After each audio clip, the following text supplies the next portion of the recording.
For our next story, let me ask you a question. What is China best known for? Chances are you'll say exports. Their products are cheap, mass-produced, and often copied from the West.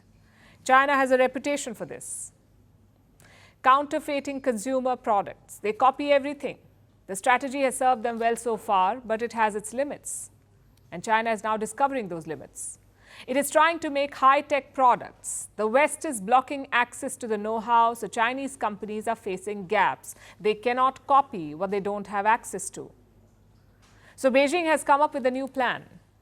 Poach Western talent. If you can't get the products and the tech, get the people who are making them. And for this, China is setting up international offices. They're wooing top talent with lucrative offers. And when I say lucrative, I mean a 300% salary hike. Basically, Chinese companies are throwing big money. They're tripling salaries. And this is designed for a certain kind of workers, those who work in the tech space in fields like semiconductors and artificial intelligence. This talent is in very high demand and the supply is limited. So China is turning to the world's top technology hubs like Taiwan, which is a leading chip manufacturer, or the Silicon Valley, which is home to some of the world's top tech companies, and also parts of Europe like Germany and the Netherlands. And leading this effort is China's tech giant Huawei. It is trying to poach from companies like ASML. ASML is a Dutch company. It manufactures machines which produce chips. Now, ASML is the best in the business. It's a market leader with a near monopoly. ASML machines make the world's most advanced semiconductors. You cannot do without them. Now, China cannot buy these machines because Western powers have restricted ASML. The company is barred from selling machines to China or to Chinese companies like Huawei. So Beijing is resorting to the next best thing. It is poaching the talent that built these machines.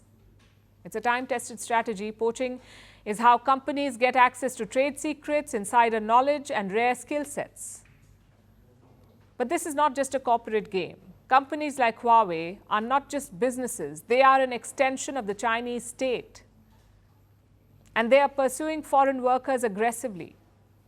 Reports say many of these people have got several calls, emails, even messages on LinkedIn to discuss job offers. We don't know how successful Huawei has been, but the West and its allies are on guard and they're trying to stop this poaching from China.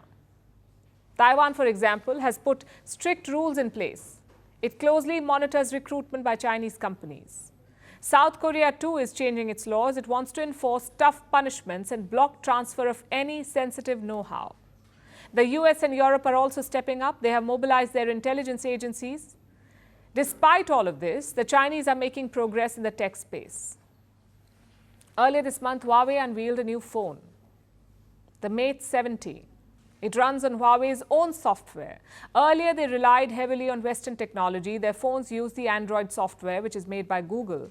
Many components also came from Western suppliers, but now Huawei is phasing them out. But this is about self-sufficiency. All of this, everything you see here when you open up a smartphone and see 90% of the chips, 80% of the chips, whatever, are made by Chinese manufacturers. This is all about self-sufficiency, the ability to create the theory behind the technology and then implement it and manufacture on a commercial scale is what this is about. What this friction between East and West is about.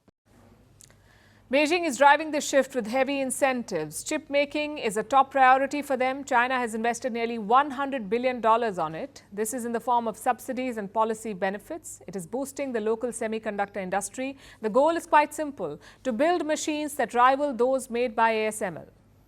And how close is China to achieving this goal? Experts say it could take them at least 5 years to bridge the gap, to get to the same level as ASML. And despite the best efforts of the United States, Beijing is making strides by hook or by crook. China's poaching strategy shows its determination. It wants to dethrone the US and win the tech war.